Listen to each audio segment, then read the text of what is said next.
खुद को अपने आप पर इतना बड़ा मुसलमान समझता है कि पूरे दुनिया के मुसलमानों को ये मुशरिक समझता है, और ये समझता है कि साहब सही इस्लाम से मैं ही समझता हूँ। ये अलग बात है कि पढ़ा कुछ है, तालीम किसी और तरीके से हुई, कोर्स कुछ और था, फील्ड कुछ और चुन ली गई है। आइए सुने इनको, डॉक्टर जाकिर नाइक को।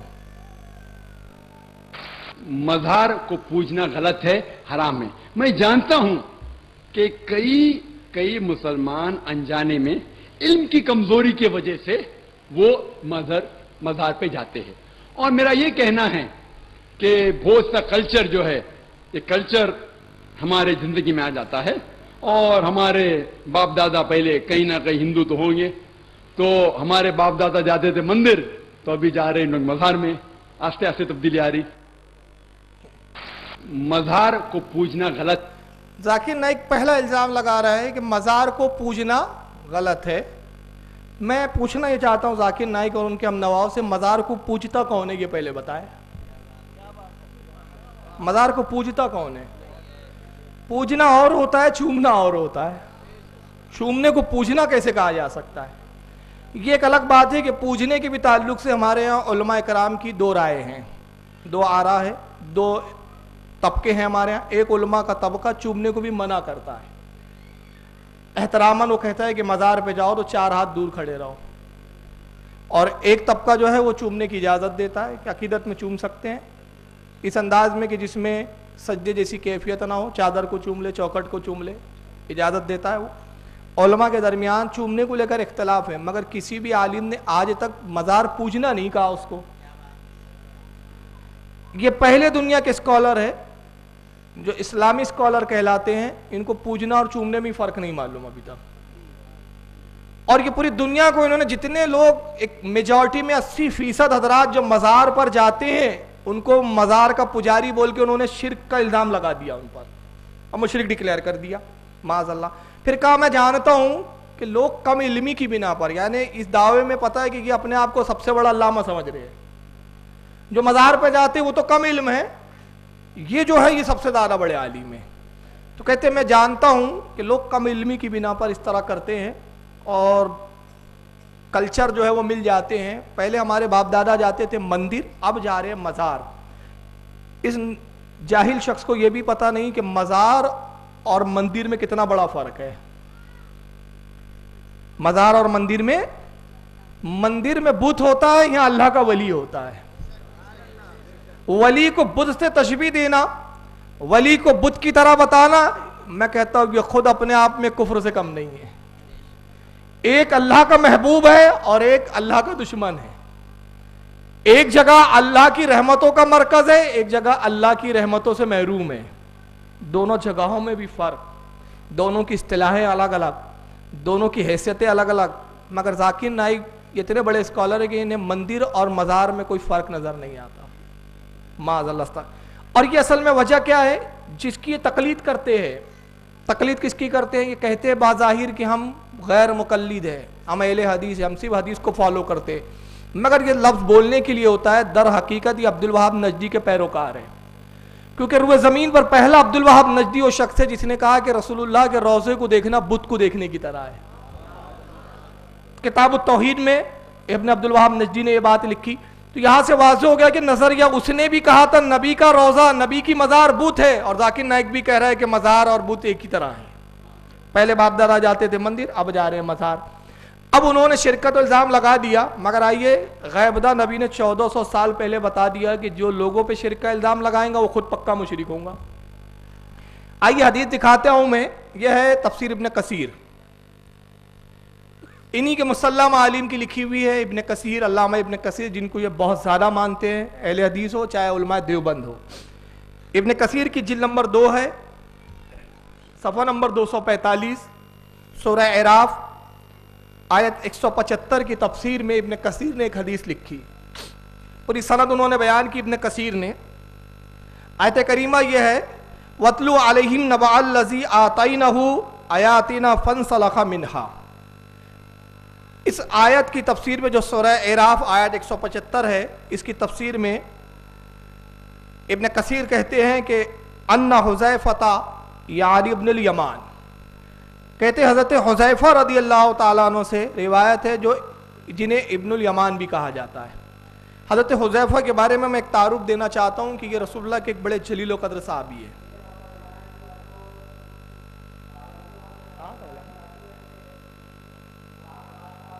अच्छा,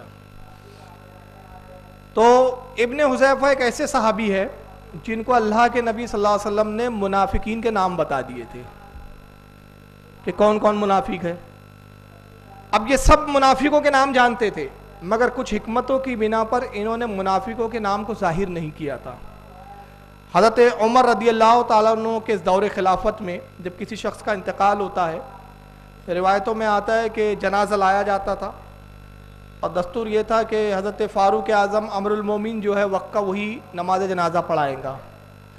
जनाजा लाया जाता है तो फ़ारूक आज़म अपने हुजरे से निकलते और फरमाते इस जनाजे में हुज़ैफ़ा है।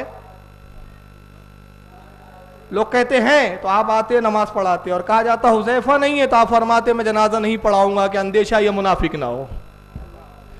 तो हुज़ैफ़ा उस ज़माने में क्या थे, देखिए अब बात जहन में आई है, मैं अर्ज़ कर रहा हूँ हुज़ैफ़ा क्या थे उस वक्त, निशानी थे किस बात की, जिस जगह हुज़ैफ़ा है वहां मोमिन है, और जिस जगह हुज़ैफ़ा ना हो वो जगह डाउटफुल है। तो निशानियां बदली।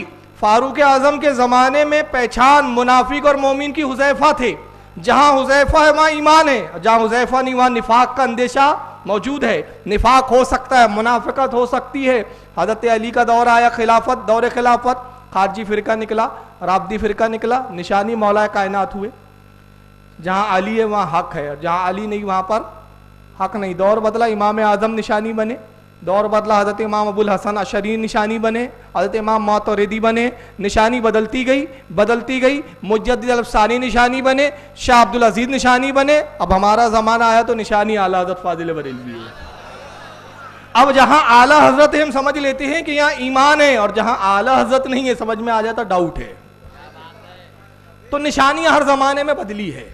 तो जो लोग निशानियों को पसंद नहीं करते तो उनको चाहिए कि पहले हुज़ैफ़ा वाली हदीस का क्या करेंगे। फिर वो फारूक आज़म जैसा जलील क़द्र सहाबी हुज़ैफ़ा को ईमान की निशानी समझ रहा है कि हुज़ैफ़ा है, हाँ हुज़ैफ़ा है तो नमाज पढ़ाई जा रही है, हुज़ैफ़ा नहीं है तो नमाज नहीं पढ़ाई जा रही। वो सहाबी रसूल रिवायत कर रहे हैं।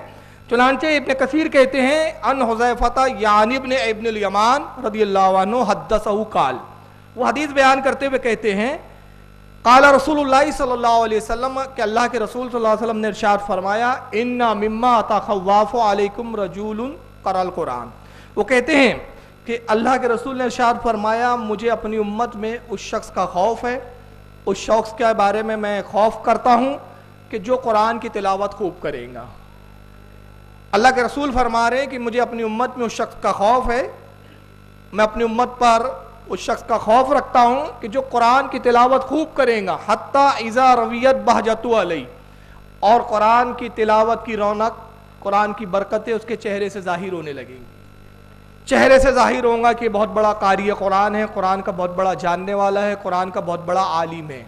देखिए हदीस के जुमलों पे गौर करें, कुरान खूब पढ़ेगा तो आप देखिए इस हदीस के जो है पस मंजर में सामने वाला भी वर्सेस नंबर, पारा नंबर ये, कुरान नंबर ये, पारा नंबर ये, कुरान नंबर ये, पारा नंबर ये, कुरान नंबर ये। अल्लाह ताला फरमाते, अल्लाह ताला फरमाते, अल्लाह ताला फरमाते, इसके सिवा वो बात नहीं करता।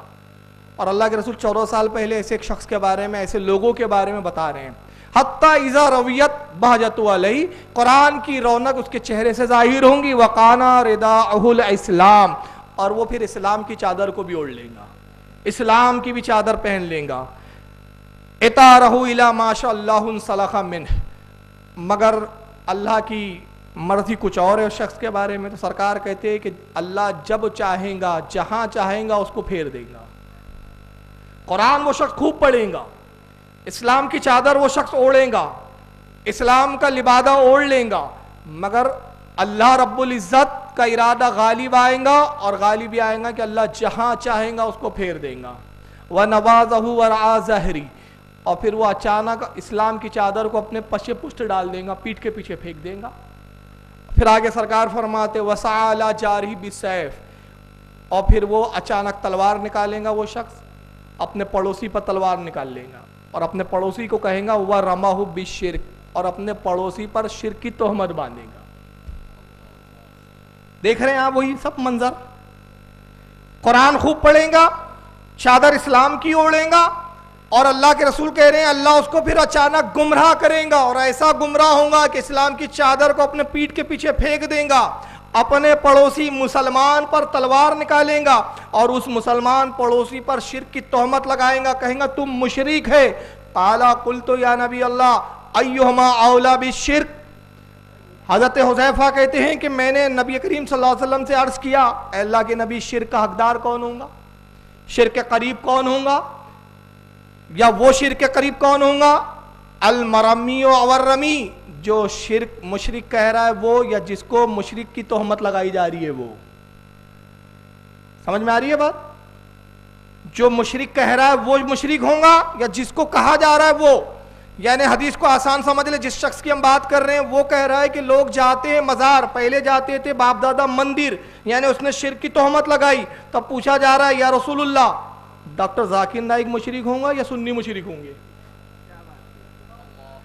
कितना वाज़ेह कर दिया। तो नबी ने क्या कहा, काला बलर रमी, अरे जो दूसरों को मुशरिक कहेगा वो खुद सबसे बड़ा मुशरिक होगा। अब वो खुद मुशरिक है, अब मैं नहीं कहूंगा, मैं भी आगे प्रूफ करूंगा कि वो कितना बड़ा मुशरिक है। और मज़ार पर जाना उसको सबसे बड़ा शिर्क लग रहा है, और उसने अपनी किताबें और अपने बयान का जायजा ही नहीं लिया कि उसके बयानात में, उसकी किताबों में कितना शिर्क भरा पड़ा है। और आज की जमात जो है पूरा दावा करती है कि तौहीद की ठेकेदारी हमारे पास है, हमारे अलावा पूरी दुनिया में सब शिर्क शिर्क शिर्क शिर्क। अच्छा, हदीस क्या है सुन लीजिए। आगे इब्न कसीर ने कहा इस्नाद व जय्यदुन, इसकी सनद जय्यद है, सनद भी इसकी ज़ईफ नहीं है। और इस हदीस को इब्न कसीर के अलावा किन किन लोगों ने लिखा वो भी सुन लें आप। मैं और कुछ तकारीज पढ़ दूँ। इमाम तबरानी ने माजमुल कबीर जिल्द नंबर 20 सफ़ा 88 हदीस नंबर 159 पे लिखा, 170 पे। इमाम इब्न हिब्बान ने अपनी सही के अंदर जिल्द 1 सफ़ा 248 हदीस